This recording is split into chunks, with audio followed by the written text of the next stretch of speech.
Hi ನಾನು Sandeep from tech in Kannada. ಗಮನಿಸ್ತಾ ಇದ್ರೆ ಇವತ್ತು ನನ್ನ ಮುಂದೆ ಮೊನ್ನೆ ಲಾಂಚ್ ಆಗಿರುವಂಥ ಜಿಯೋ ಬುಕ್ ಇರುವಂಥದ್ದು, ಜಿಯೋದವರು ಲಾಂಚ್ ಮಾಡಿರುವಂಥ ಮೋಸ್ಟ್ ಅಫೋರ್ಡಬಲ್ ಲ್ಯಾಪ್ಟಾಪ್ ಆಗಿರುವಂಥದ್ದು ಆಯಿತಾ. ಇದು ಆಂಡ್ರಾಯ್ಡ್ ಬೇಸ್ಡ್ ಲ್ಯಾಪ್ಟಾಪ್ ಆಯಿತಾ. ಜಾಸ್ತಿ ಎಕ್ಸ್ಪೆಕ್ಟೇಷನ್ ಇಟ್ಕೊಳ್ಳೋದಕ್ಕೆ ಹೋಗ್ಬಿಡಿ.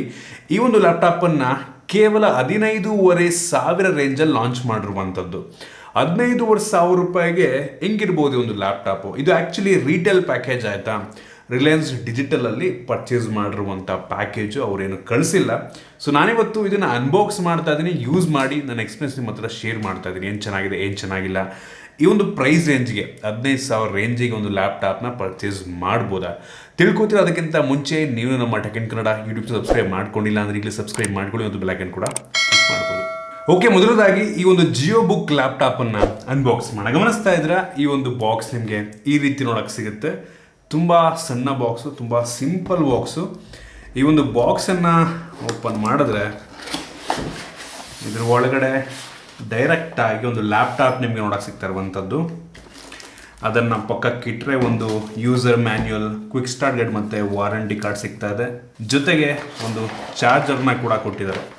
ಅದನ್ನು ಬಿಟ್ಟರೆ ಬೇರೆನೂ ಸಹ ನನಗೆ ಒಂದು ಬಾಕ್ಸ್ ಒಳಗೆ ಸಿಗ್ತಾ ಇಲ್ಲ. ಇನ್ನು ಡೈರೆಕ್ಟಾಗಿ ಒಂದು ಲ್ಯಾಪ್ಟಾಪಿಗೆ ಬಂತು ಅಂತ ಅಂದರೆ ಈ ರೀತಿ ನೋಡೋಕ್ಕೆ ಸಿಗುತ್ತೆ. ಫಸ್ಟು ಕಲಿ ತುಂಬ ಪ್ರೀಮಿಯಂ ಬಿಲ್ಡನ್ನು ಹೊಂದಿರುವಂಥದ್ದು, ಕಂಪ್ಲೀಟ್ಲಿ ಮ್ಯಾಟ್ ಫಿನಿಷನ್ನು ಹೊಂದಿರುವಂಥ ಲ್ಯಾಪ್ಟಾಪ್. ರಬ್ಬರಿ ಫೀಲ್ನ ಕೊಡುತ್ತೆ, ಸ್ಮಡ್ಜಸ್ ಎಲ್ಲೋ ಆಗೋದಿಲ್ಲ, ಬಟ್ ಸ್ಕ್ರ್ಯಾಚ್ ಆಗುವ ಸಾಧ್ಯತೆ ಮಾತ್ರ ಇರುತ್ತೆ. ತುಂಬ ಲೈಟ್ ವೆಯ್ಟ್ ಇರುವಂಥದ್ದು, ಕೇವಲ 1.2 kg ವೆಯ್ಟ್ ಇದೆ. ಸೂಪರ್ ವಿಷಯ, ಸಖತ್ ಲೈಟ್ ವೆಯ್ಟ್ ಇದೆ ಮತ್ತು ಒಂದು ಲೆವೆಲಿಗೆ ತಿನ್ನಾಗಿ ಕೂಡ ಇರುವಂಥದ್ದು. ಸುಮಾರು 17 mm ಥಿಕ್ನೆಸ್ಸನ್ನು ಈ ಒಂದು ಲ್ಯಾಪ್ಟಾಪ್ ಹೊಂದಿರುವಂಥದ್ದು ಆಯಿತಾ. ಸೊ ತುಂಬ ಕಾಂಪ್ಯಾಕ್ಟ್ ಆಗಿದೆ ಮತ್ತು ಈ ಒಂದು ಲ್ಯಾಪ್ಟಾಪ್ನಲ್ಲಿ ಯಾವುದೇ ಮೆಟಾಲಿಕ್ ಬಿಲ್ಡ್ ನಿಮಗೆ ಸಿಗ್ತಲ್ಲ, ಕಂಪ್ಲೀಟ್ಲಿ ಪ್ಲಾಸ್ಟಿಕ್ ಬಿಲ್ಡ್ ಆಯಿತಾ.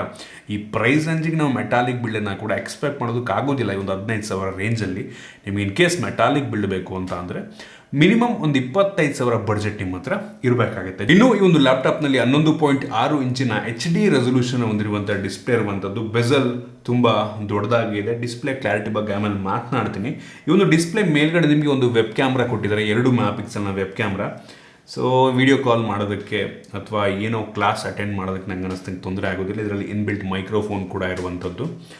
ಇನ್ನು ಈ ಒಂದು ಕೀಬೋರ್ಡ್ನ ಕ್ವಾಲಿಟಿ ನನಗೆ ಅಷ್ಟೊಂದು ಇಂಪ್ರೆಸಿವ್ ಅಂತ ಅನಿಸಿಲ್ಲ. ಬೆಲೆಯನ್ನು ನೋಡ್ಕೊಂಡು ಓಕೆ ಪರವಾಗಿಲ್ಲ ಅಂತ ಅನ್ಬೋದು. 15,000 ರೇಂಜಿಗೆ ಓಕೆ ಅಂತೀನಿ. ಕ್ಲಿಕ್ಕಿ ಫೀಲೆಲ್ಲ ಏನೂ ಇಲ್ಲ, ತುಂಬ ಕಡಿಮೆ ಬೆಲೆಯ ಲ್ಯಾಪ್ಟಾಪ್ ಅಂತ ಈ ಒಂದು ಕೀಬೋರ್ಡ್ ನೋಡಿದ್ರೆ ಗೊತ್ತಾಗ್ಬಿಡುತ್ತೆ.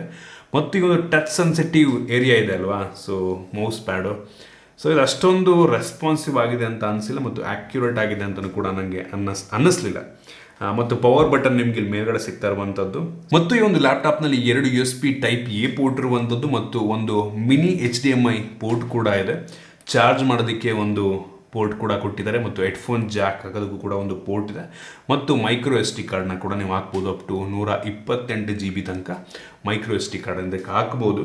ಓವರಾಲ್ ಡಿಸೈನ್ ಮತ್ತು ಬಿಲ್ಡ್ ಕ್ವಾಲಿಟಿ ಪರವಾಗಿಲ್ಲ ಅಂತೀನಿ. ಒಂದು ಬೆಲೆಗೆ ನನಗೇನೋ ಇಷ್ಟ ಆಯಿತು. ತುಂಬ ಲೈಟ್ ವೆಯ್ಟ್ ಇದೆ, ಕಾಂಪ್ಯಾಕ್ಟ್ ಆಗಿದೆ, ಆರಾಮಾಗಿ ಒಂದು ಸಣ್ಣ ಬ್ಯಾಗು ಕೂಡ ನೀವು ಇಟ್ಕೊಂಡು ಹೋಗ್ಬೋದು. ಈ ವಿಷಯದಲ್ಲಿ ನನಗೆ ಇಂಪ್ರೆಸ್ ಮಾಡಿತು. ಇನ್ನು ಡಿಸ್ಪ್ಲೇಗೆ ಬಂದ್ಬಿಡ್ತೀನಿ. ಆಗಲೇ ಹೇಳ್ತಾ ಇದ್ದೆ, ಇದು HD ರೆಸೊಲ್ಯೂಷನ್ ಹೊಂದಿರುವಂಥ ಡಿಸ್ಪ್ಲೇ ಒಂದು ಲೆವೆಲಿಗೆ ಬ್ರೈಟ್ ಆಗಿದೆ. One of the best display ಅಂತ ಅನ್ನಲ್ಲ, normal display. Touch screen display ಕೊಟ್ಟರೆ ಚೆನ್ನಾಗಿರ್ತಾ ಇತ್ತು ನನಗೆ ಅನ್ನಿಸ್ದಂಗೆ. ಸೊ ಇದು ಆ್ಯಂಡ್ರಾಯ್ಡ್ ಬೇಸ್ ಮೇಲೆ ರನ್ ಆಗ್ತಿರುವಂಥ OS ಆಗಿರೋದ್ರಿಂದ ಟಚ್ ಸ್ಕ್ರೀನ್ ಇದ್ದಿದ್ರೆ ತುಂಬ ಚೆನ್ನಾಗಿರ್ತಾ ಇತ್ತು. ಸೊ ಡಿಸ್ಪ್ಲೇ ಪರವಾಗಿಲ್ಲ ಅಂತೀನಿ. ಮೀಡಿಯಾ ಕನ್ಸಂಪ್ಷನ್ಗೆಲ್ಲ ನಂಗೆ ಅನ್ನಿಸ್ದಂಗೆ ಓಕೆ ಅನಿಸುತ್ತೆ. ಸೊ 15,000 ರೇಂಜಿಗೆ ಇಷ್ಟು ದೊಡ್ಡ ಡಿಸ್ಪ್ಲೇ ನಮಗೆ ಟ್ಯಾಬ್ಲೆಟ್ನಲ್ಲೂ ಸಿಗುವುದಿಲ್ಲ. ಸೊ ಇದರಲ್ಲಿ ಕೊಟ್ಟಿರುವಂಥದ್ದು ನನಗೆ ಒಂದು ಲೆವೆಲ್ಗೆ ಇಷ್ಟ ಆಯಿತು. ಇದು 60 Hz ರಿಫ್ರೆಶ್ ರೇಟನ್ನು ಹೊಂದಿರುವಂಥ ಡಿಸ್ಪ್ಲೇ ಆಗಿರುವಂಥದ್ದು. ಇನ್ನು ಈ ಒಂದು ಲ್ಯಾಪ್ಟಾಪ್ನಲ್ಲಿ ಕೇವಲ 2 GB ರ್ಯಾಮ್ ಇರುವಂಥದ್ದು. ಕೇವಲ 2 GB, ಸ್ವಲ್ಪ ಬೇಜಾರಾಯಿತು. LPDDR4X ರ್ಯಾಮ್ ಇದಾಗಿದೆ. 2 GB ರ್ಯಾಮ್ ಸ್ವಲ್ಪ ಕಡಿಮೆ. ಅಟ್ಲೀಸ್ಟ್ ಒಂದು 4 GB ರ್ಯಾಮ್ ಕೊಟ್ಟಿದ್ರೆ ಚೆನ್ನಾಗಿರ್ತಾ ಇತ್ತು ಅಂತ ಅನಿಸುತ್ತೆ. ಒಂದು ಪ್ರೈಸ್ ಅಂದ್ರೆ ನಂಗೆ ಅನ್ನಿಸ್ದಂಗೆ ಆಲ್ಮೋಸ್ಟ್ ಯಾವ ಫೋನ್ ತೊಗೊಂಡ್ರು ಕೂಡ, ಟ್ಯಾಬ್ಲೆಟ್ ತೊಗೊಂಡ್ರು ಕೂಡ ಅಟ್ಲೀಸ್ಟ್ 3-4 GB ರ್ಯಾಮ್ ಇರುತ್ತೆ. ಇವರು ಬರೀ 2 GB ಕೊಟ್ಟಿದ್ರೆ ಸ್ವಲ್ಪ ಕಡಿಮೆ ಆಯಿತು ಅಂತ ಅನ್ನಿಸ್ತು. ಮತ್ತು ಇದರಲ್ಲಿ ನಿಮಗೆ 32 GB eMMC ಸ್ಟೋರೇಜ್ ಕೂಡ ಇರುವಂಥದ್ದು ಆಯಿತಾ. 32 GB ಓಕೆ ಆ್ಯಂಡ್ರಾಯ್ಡ್ OSಗೆ. 64 GB ಕೊಟ್ಟಿದ್ರೆ ಚೆನ್ನಾಗಿರ್ತಾ ಇತ್ತು. 32 GB ಕಡಿಮೆ, ಬಟ್ ಸ್ಟಿಲ್ ಇದಕ್ಕೆ ಎಕ್ಸ್ಟರ್ನಲ್ SD ಕಾರ್ಡ್ ಹಾಕೋದ್ರಿಂದ ಅಷ್ಟೊಂದು ಮ್ಯಾಟ್ರ್ ಆಗುವುದಿಲ್ಲ ಅಂತ ನನಗಂತೂ ಅನಿಸುತ್ತೆ. ಸೊ ಇದರಲ್ಲಿ ಈ ಒಂದು ರ್ಯಾಮ್ ಸ್ಟೋರೇಜ್ನಲ್ಲಿ ಓಕೆ ಅಂತೀನಿ. ಇನ್ನು ಪ್ರೊಸೆಸರಿಗೆ ಬಂತು ಅಂತ ಅಂದರೆ ಈ ಒಂದು ಲ್ಯಾಪ್ಟಾಪ್ನಲ್ಲಿ ಸ್ನ್ಯಾಪ್ಡ್ರ್ಯಾಗನ್ 665 ಪ್ರೊಸೆಸರ್ ಇರುವಂಥದ್ದು ಒಂದು ಲೆವೆಲ್ಗೆ ಪವರ್ಫುಲ್ ಆಗಿರುವಂಥ ಪ್ರೊಸೆಸರ್. ಒಂದು ಪ್ರೈಸ್ ರೇಂಜಿಗೆ ಟ್ಯಾಬ್ಲೆಟ್ ಅಥವಾ ಲ್ಯಾಪ್ಟಾಪು, ಅದು ಆ್ಯಂಡ್ರಾಯ್ಡ್ ಲ್ಯಾಪ್ಟಾಪಿಗೆ ನೋಡಿಕೊಂಡ್ರೆ ಓಕೆ, ಒಂದು ಲೆವೆಲ್ಗೆ ಪರವಾಗಿಲ್ಲ ಅಂತೀನಿ. ಬೆಸ್ಟು ಪ್ರೊಸೆಸರ್ ಅಂತ ಅನ್ನಲ್ಲ. ಟ್ಯಾಬ್ಲೆಟ್ ನೀವು ಈ ಪ್ರೈಸ್ ರೇಂಜ್ 15,000 ರೇಂಜಲ್ಲಿ ಆಲ್ಮೋಸ್ಟ್ ಯಾವ ಟ್ಯಾಬ್ಲೆಟ್ ತೊಗೊಂಡ್ರು ಕೂಡ ಸಿಮಿಲರ್ ಪರ್ಫಾರ್ಮೆನ್ಸನ್ನು ನೀಡುವಂಥ ಪ್ರೊಸೆಸರ್ನ ಹಾಕಿರ್ತಾರೆ. ಲ್ಯಾಪ್ಟಾಪ್ನಲ್ಲಿ ಇದಕ್ಕಿಂತ ಸ್ವಲ್ಪ ಚೆನ್ನಾಗಿರೋದು ಕೊಟ್ಟಿದ್ರೆ, ಅಥವಾ ಇಂಟೆಲಿಂದ ಯಾವುದೋ ಸೆರ್ಲಾನ್ ಅಟೋಮ್ ಪ್ರೊಸೆಸರ್ ಯಾವುದೋ ಕೊಟ್ಟಿದ್ರೆ ನನಗೆ ಅನಿಸ್ತಂಗೆ ಚೆನ್ನಾಗಿರ್ತಿತ್ತೇನೋ. ಬಟ್ ಇದರಲ್ಲಿ 665 ಇದು ಕೂಡ ಪರವಾಗಿಲ್ಲ. ನಾನು ಅಂಥದ್ದು ಬೆಂಚ್ ಮಾರ್ಕ್ ಚೆಕ್ ಮಾಡ್ದಂಗೆ ಸುಮಾರು 2 ಲಕ್ಷ ರೇಟಿಂಗನ್ನು ಕೊಡ್ತಾ ಇರುವಂಥದ್ದು ಆಯಿತು, 2 ಲಕ್ಷ. ಸೊ ಒಂದು ಒಳ್ಳೆಯ ವಿಷಯ. ಬಟ್ ಸ್ಟಿಲ್ ನನಗೆ ಈ ಒಂದು OS ಅಷ್ಟೊಂದು ಇಷ್ಟ ಆಗಲಿಲ್ಲ ಆಯಿತಾ. ಸೊ ಇದರಲ್ಲಿ ನಿಮಗೆ JioOS ಇದೆ. ಸೊ ಇದು ಆ್ಯಂಡ್ರಾಯ್ಡ್ 10ನ ಬೇಸ್ ಮೇಲೆ ಬಿಲ್ಡ್ ಮಾಡಿರುವಂಥ JioOS ನಂಗೆ ಅನ್ನಿಸ್ದಂಗೆ ಅಷ್ಟೊಂದು ಆಪ್ಟಿಮೈಸ್ ಆಗಿದೆ ಅಂತ ಅನಿಸಿಲ್ಲ. ಇದರೊಳಗೆ ಯಾವುದೇ ಗೂಗಲ್ ಪ್ಲೇಸ್ಟೋರ್ ಕೊಟ್ಟಿಲ್ಲ. ಅವ್ರದ್ದೇ ಜಿಯೋದವ್ರದ್ದೇ ಒಂದು ಸ್ಟೋರ್ ಇದೆ, ಅಲ್ಲೇ ಕೆಲವೊಂದು ಅಪ್ಲಿಕೇಶನ್ ಇದೆ, ಅದನ್ನು ಡೌನ್ಲೋಡ್ ಮಾಡ್ಕೊಬೋದು. ಅಥವಾ ಬ್ರೌಸರ್ನಲ್ಲಿ ಹೋಗ್ಬಿಟ್ಟು ನೀವು APK ಫೈಲ್ನ ಡೌನ್ಲೋಡ್ ಮಾಡ್ಕೊಳ್ಬೇಕಾದ್ರೆ ಇನ್ಸ್ಟಾಲ್ ಮಾಡ್ಬೋದು. ನಾನು ಅಂಥದ್ದು ಬೆಂಚ್ ಮಾರ್ಕ್ನ ಹಂಗೆ ಇನ್ಸ್ಟಾಲ್ ಮಾಡಿದ್ದು. APK ಫೈಲ್, ಯಾವ APK ಫೈಲ್ ಆ್ಯಂಡ್ರಾಯ್ಡ್ಗೆ ಸಪೋರ್ಟ್ ಆಗುವಂಥ ಎಲ್ಲ ಅಪ್ಲಿಕೇಶನ್ಗಳನ್ನ ಇಂಟರ್ನೆಟ್ಟಿನ ಡೌನ್ಲೋಡ್ ಮಾಡಿಕೊಂಡು ಇದಕ್ಕೆ ಇನ್ಸ್ಟಾಲ್ ಮಾಡ್ಬೋದು. ಬಟ್ ಅದು ಎಷ್ಟು ಸೇಫ್ ಇರುತ್ತೆ ಅಂತ ಗೊತ್ತಿಲ್ಲ. ಅದಕ್ಕೆ ಆಪ್ಷನ್ ಕೊಟ್ಟಿದ್ದಾರೆ, ಅನ್ನೋನ್ ಸೋರ್ಸ್ ಇನ್ಸ್ಟಾಲ್ ಮಾಡ್ಕೊಬೋದು ನಿಮಗೆ. ಇದರಲ್ಲಿ ಅವ್ರ ಸ್ಟೋರಿಲ್ಲ ಅಂತ ಅಂದರೆ ಗೂಗಲ್ನಲ್ಲಿ ವಾಟ್ಸ್ಯಾಪು ಎಲ್ಲದನ್ನು ಇದಕ್ಕೆ ಇನ್ಸ್ಟಾಲ್ ಮಾಡ್ಕೊಬೋದು. ಅದೊಂದು ಒಳ್ಳೆ ವಿಷಯ. ಬಟ್ ಸ್ಟಿಲ್ ನನಗೆ ಇದು OS ಏನು JioOS ಇದೆ ಅಷ್ಟೊಂದು ಆಪ್ಟಿಮೈಸ್ ಮಾಡಿದ್ದಾರೆ ಅಂತ ಅನಿಸಿಲ್ಲ ನನಗೆ. ತುಂಬ ಬಗ್ಸ್ಗಳಿದೆ, ಲ್ಯಾಗಿ ಇದೆ ಅಂತ ನನಗೆ ಅನ್ನಿಸ್ತಾ ಇರುವಂಥದ್ದು. ಟಚ್ ಪ್ಯಾಡ್ ರೆಸ್ಪಾನ್ಸ್ ಕೂಡ ನನಗೆ ಅಷ್ಟೊಂದು ಇಂಪ್ರೆಸಿವ್ ಅಂತ ಅನಿಸಿಲ್ಲ.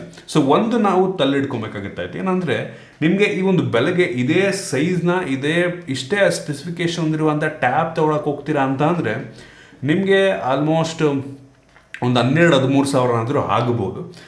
ಅದಕ್ಕಿಂತ ಅಷ್ಟೇ ಆಲ್ಮೋಸ್ಟ್ ಸಿಮಿಲರ್ ಪ್ರೈಸ್ ರೇಂಜ್ಗೆ ನಿಮ್ಗೆ ಈ ಒಂದು ಲ್ಯಾಪ್ಟಾಪ್ನ ಫಾರ್ಮ್ ಫ್ಯಾಕ್ಟರ್ನಲ್ಲಿ ಸಿಗ್ತದೆ ಅನ್ನುವಂಥದ್ದು ಒಂದು ಪ್ಲಸ್ ಪಾಯಿಂಟ್ ಆಗ್ಬೋದು. ಬಟ್ ಸ್ಟಿಲ್ ಈ ಒಂದು OSನ ಐ ಹೋಪ್ ಫ್ಯೂಚರ್ನಲ್ಲಿ ಅವರು ಫಿಕ್ಸ್ ಮಾಡ್ತಾರೆ ಬಗ್ಸ್ಗಳನ್ನ ಅಂತ. ಈ OS ಬದಲು ಅವರು ಕ್ರೋಮ್ OS ಕೊಟ್ಟಿದ್ರೇ ಚೆನ್ನಾಗಿರ್ತಿತ್ತು ಅಂತ ನನಗಂತೂ ಅನಿಸುತ್ತೆ.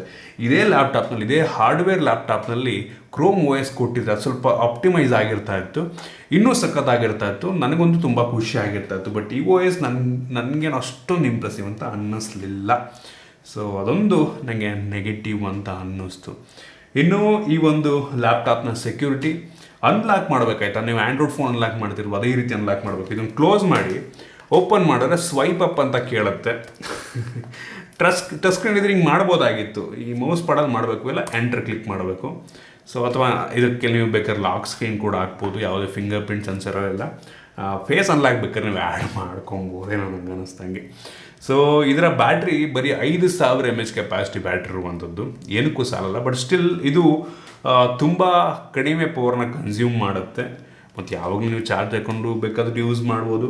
ಸೊ 60 ಹರ್ಟ್ಸ್ನ ಡಿಸ್ಪ್ಲೇ ಇರೋದ್ರಿಂದ ಇವ್ರು ಹೇಳೋ ಪ್ರಕಾರ, ಜಿಯೋದವ್ರು ಹೇಳೋ ಪ್ರಕಾರ 8 ಗಂಟೆ ಬ್ಯಾಟ್ರಿ ಬ್ಯಾಕಪ್ ಬರುತ್ತಂತೆ. ನನಗೇನೋ ಡೌಟ್ ಅಷ್ಟು ಬರುತ್ತೆ ಅಂತ. ನಾನು ಚೆಕ್ ಮಾಡಿದಂಗೆ ಒಂದು 5 ಅವರ್ ಬಂದರೆ ದೊಡ್ಡ ವಿಷಯ. ಸೊ ಏನಂದರೆ ಯೂಶ್ವಲಿ ನೋಡಿ, ನೀವು ಈ ಸೈಜ್ನ ಡಿಸ್ಪ್ಲೇ ಆಯಿತಾ, ಈ ಸೈಜ್ನ ಡಿಸ್ಪ್ಲೇ ಫೋನಲ್ಲಿ 5000 mAh ಕೆಪಾಸಿಟಿ ಬ್ಯಾಟ್ರಿ ಇದೆ ಅಂತ ಎಷ್ಟು ಬರುತ್ತೆ ಯೋಚನೆ ಮಾಡಿಬಿಡಿ. ಕಂಟಿನ್ಯೂಸ್ ಆಗಿ ಸ್ಕ್ರೀನ್ ಆನ್ ಆಗಿದೆ ಅಂತಂದರೆ ಒಂದು 5-6 ಗಂಟೆ ಬರೋ ದೊಡ್ಡ ವಿಷಯ. ಬಟ್ ನಂಗೆ ಅನ್ನಿಸ್ತಂಗೆ ಇದಷ್ಟು ಬರಲ್ಲ ಅನ್ಕೋತೀನಿ. ಅವ್ರು ಹೇಳೋ ಪ್ರಕಾರ 8 ಅವರು, ಒಂದು 5-6 ಅವರ್ ಬಂದರೆ ದೊಡ್ಡ ವಿಷಯ ಅಂತ ನನಗೆ ಅನ್ನಿಸ್ತಾ ಇರುವಂಥದ್ದು. ಜೊತೆಗೆ ಒಂದು ಲ್ಯಾಪ್ಟಾಪ್ಗೆ ಜಿಯೋ ಸಿಮ್ಮನ್ನು ಕೂಡ ಹಾಕ್ಬೋದಾಯ್ತಾ. ಫಿಸಿಕಲ್ ಸಿಮ್ ಹಾಕುವಂಥ ಅವಶ್ಯಕತೆ ಇಲ್ಲ. ಆಲ್ರೆಡಿ ಇದರೊಳಗಡೆ ಒಂದು ಸಿಮ್ ಇರುತ್ತೆ, ಅದನ್ನು ನೀವು ಜಿಯೋ ಸ್ಟೋರ್ಗೆ ಹೋಗ್ಬಿಟ್ಟು ಆ್ಯಕ್ಟಿವೇಟ್ ಮಾಡಿಸ್ಕೊಂಡ್ರೆ ಆಯಿತಾ. ಸೊ ಇದ್ರಲ್ಲಿ ನೆಟ್ವರ್ಕ್ ಬರುತ್ತೆ, ಇಲ್ಲೇ ಜಿಯೋ ಸಿಮ್ ಇರೋದ್ರಿಂದ, ಇದರೊಳಗೆ ಇರೋದ್ರಿಂದ ಇಲ್ಲೇ ಇಂಟರ್ನೆಟ್ಟು ಪ್ರತಿಯೊಂದು ಕೆಲಸವನ್ನು ಮಾಡುತ್ತೆ. ಹೆವಿ ಇಂಪ್ರೆಸಿವ್ ವಿಷಯ ಅಂತ ಅನ್ನಿಸ್ತು. ಮತ್ತು ಇದರಲ್ಲಿ ನಿಮಗೆ ಡ್ಯುಯಲ್ ಬ್ಯಾಂಡ್ ವೈಫೈ ಸಪೋರ್ಟ್ ಇರುವಂಥದ್ದು ಆಯಿತಾ. ಸೂಪರ್ ವಿಷಯ. At least dual band WiFi support ಕೊಟ್ಟಿದ್ದಾರೆ. ಎಷ್ಟೋ ಟ್ಯಾಬು, ಎಷ್ಟೋ ಲ್ಯಾಪ್ಟಾಪ್ಗಳಲ್ಲಿ, ಬೇಸಿಕ್ ಲ್ಯಾಪ್ಟಾಪ್ಗಳಲ್ಲಿ ಡ್ಯುಯಲ್ ಬ್ಯಾಂಡ್ ವೈಫೈ ಸಪೋರ್ಟ್ ಇರೋದಿಲ್ಲ. ಸೊ ಇದರಲ್ಲಿ ಕೊಟ್ಟಿರುವಂಥದ್ದು ಇಷ್ಟ ಆಯಿತು. ಮತ್ತು ಬ್ಲೂಟೂತ್ ಕೂಡ ಇರುವಂಥದ್ದು ಆಯ್ತು. ಆರಾಮಾಗಿ ಹೆಡ್ಫೋನ್ನ ಕೂಡ ಕನೆಕ್ಟ್ ಮಾಡ್ಕೊಬೋದು ನೀವು. ಬ್ಲೂಟೂತ್ 5.0 ನಿಮಗೆ ಇದರಲ್ಲಿ ಸಿಗ್ತಾ ಇರುವಂಥದ್ದು. ಸ್ಪೀಕರ್ನ ಕ್ಲಾರಿಟಿ ಒಂದು ಲೆವೆಲಿಗೆ ಪರವಾಗಿಲ್ಲ ಅಂತೀನಿ, ಅಂತ ಕ್ರೇಜಿ ಅಂತನಲ್ಲ, ಒಂದು ಲೆವೆಲ್ಲಿಗೆ ಪರವಾಗಿಲ್ಲ. ಒಂದು ಬೆಲೆ ನೋಡ್ಕೊಂಡು ಜಡ್ಜ್ ಮಾಡ್ತಾ ಇದ್ದೀನಿ. ಇದಿಷ್ಟು ಒಂದು ಲ್ಯಾಪ್ಟಾಪ್ದು ಮೈನ್ ಫೀಚರ್ ಆಯಿತು. ನೀವು ಆದರೆ ಕೇಳ್ಬೋದು, ಒಂದು ಲ್ಯಾಪ್ಟಾಪ್ನೇ ಒಂದು ಪ್ರೈಸ್ ಅಂತ ಪರ್ಚೇಸ್ ಮಾಡ್ಬೋದು ಅಂತ. ನಾನು ಅಂತೀನಿ ಪರ್ಚೇಸ್ ಮಾಡೋದಕ್ಕೆ ಹೋಗಬೇಡಿ. ಇದರಲ್ಲಿ ಕ್ರೋಮ್ OS ಇದ್ದಿದ್ರೆ ನಾನು ಸಜೆಸ್ಟ್ ಮಾಡ್ತಾ ಇದ್ದೆ, ತೊಗೊಳ್ಳಿ ಪರವಾಗಿಲ್ಲ, ಒಂದು ಲೆವೆಲಿಗೆ ಬೆಲೆನೂ ಕೂಡ ಕಡಿಮೆ ಇದೆ ಅಂತ. ಇದೇನಾದರೂ ಒಂದು 10,000 ರೂಪಾಯಿಗೆ ಲಾಂಚ್ ಆಗಿತ್ತು ಅಂತಂದರೆ ಪಕ್ಕ ಹೇಳೋದು ಓಕೆನಪ್ಪ 10,000 ರೂಪಾಯಿಗೆ ನಂಗೆ ಅನಿಸ್ತೇ ಒಂದು ಲ್ಯಾಪ್ಟಾಪ್ ಫಾರ್ಮ್ ಫ್ಯಾಕ್ಟ್ರು ಸಿಗ್ತಾ ಇದೆ ಅಂದರೆ ಓಕೆ ಒಂದು ಒಳ್ಳೆ ಆಪ್ಷನ್ ಆಗ್ಬೋದು ಅಂತ. ಬಟ್ 15,000 ರೂಪಾಯಿಗೆ ಯೋಚನೆ ಮಾಡಬೇಕಾಗತ್ತೆ. ಪ್ರಿಫರಬಲಿ ನಾನು ಇನ್ ಕೇಸ್ ಈ ರೇಂಜಲ್ಲಿ ಲ್ಯಾಪ್ಟಾಪ್ ಹುಡುಕ್ತಾ ಇದ್ದೀನಿ ಅಂತ ಅಂದರೆ ಸ್ವಲ್ಪ ಬಡ್ಜೆಟ್ ಜಾಸ್ತಿ ಮಾಡಿಕೊಂಡು ಒಂದು 25,000 ಬಡ್ಜೆಟ್ ಇಟ್ಕೊಂಡು ಇನ್ಫಿನಿಕ್ಸಲ್ಲಿ ನಂಗೆ ಅನ್ನಿಸ್ದಂಗೆ X1 Neo ಅಂತ ಒಂದಿದೆ ಲ್ಯಾಪ್ಟಾಪ್, 25,000 ಆಗುತ್ತೆ. ಆಫರ್ ಟೈಮಲ್ಲಿ ಸ್ವಲ್ಪ ಕಡಿಮೆ ಆದರೂ ಆಗ್ಬೋದು. ಆ ಲ್ಯಾಪ್ಟಾಪ್ನ ಪರ್ಚೇಸ್ ಮಾಡ್ತೀನಿ ನಾನು. ಸೆರ್ಲಾನ್ ಪ್ರೊಸೆಸರ್ ಇದೆ, ಅದು ಕೂಡ ಅಂತ ಹೆವಿ ಪವರ್ಫುಲ್ ಆಗಿರುವಂಥ ಲ್ಯಾಪ್ಟಾಪ್ ಅಲ್ಲ, ಬಟ್ ಸ್ಟಿಲ್ 25,000 ರೂಪಾಯಿಗೆ ಒಂದು ಒಳ್ಳೆ ಆಪ್ಷನ್ ಆಗುತ್ತೆ ಅಂತ ನನಗೇನು ಅನಿಸುತ್ತೆ. ಒಟ್ಟಿಗೆ ಈ ಒಂದು ಲ್ಯಾಪ್ಟಾಪ್ ನಾನು ನಿಮಗೆ ಸಜೆಸ್ಟ್ ಮಾಡುವುದಿಲ್ಲ. ಯಾರೇ ಆದರೂ ಅಷ್ಟೇ, ಸ್ಟೂಡೆಂಟ್ಸ್ ಆದರೂ ಅಷ್ಟೇ, ಅಥವಾ ಏನೋ ಮೀಡಿಯಾ ಕನ್ಸಂಪ್ಷನ್ಗೆ ತೊಗೋತಾ ಇದ್ದೀರ ಅಂದರೂ ಕೂಡ ನಾನು ನಿಮಗೆ ಸಜೆಸ್ಟ್ ಮಾಡೋದಿಲ್ಲ. ಇದ್ರ ಮೇಲೆ ಯಾವುದೋ ಒಂದು ಟ್ಯಾಬ್ ತೊಗೊಳ್ಳಿ ನಿಮಗೆ, ನಂಗೆ ಅನ್ನಿಸ್ದಂಗೆ. ಸೊ ನನಗೇನೋ ಅಷ್ಟೊಂದು ಇಷ್ಟ ಆಗಲಿಲ್ಲ ಒಂದು ಲ್ಯಾಪ್ಟಾಪ್. ಸೊ ಇದಿಷ್ಟು ಈ ಒಂದು ಲ್ಯಾಪ್ಟಾಪ್ನ ಬಗ್ಗೆ ನನ್ನ ಆನೆಸ್ಟ್ ಒಪಿನಿಯನ್. ನಿಮಗೆ ಇದ್ರ ಬಗ್ಗೆ ಏನನ್ಸುತ್ತೆ ದಯವಿಟ್ಟು ಕೆಳಗಡೆ ಕಾಮೆಂಟ್ ತಿಳಿಸ್ಬೋದು. ಇಷ್ಟ ಆಗಿದ್ರೆ ದಯವಿಟ್ಟು ಲೈಕ್ ಮಾಡಿ, ಶೇರ್ ಮಾಡಿ. ಈ ರೀತಿ ನಮ್ಮ ಬೇರೆ ಬೇರೆ ವಿಡಿಯೋಗಳು ನಮ್ಮ tech in Kannada YouTube subscribe ಮಾಡ್ಕೊಂಡಿಲ್ಲ, ಈಗಲೇ ಸಬ್ಸ್ಕ್ರೈಬ್ ಮಾಡ್ಕೊಂಡು ಬೆಲ್ ಐಕನ್ ಕೂಡ ಕ್ಲಿಕ್ ಮಾಡ್ಬೋದು. ಸಿಗೋಣ ಮುಂದಿನ ವಿಡಿಯೋದಲ್ಲಿ.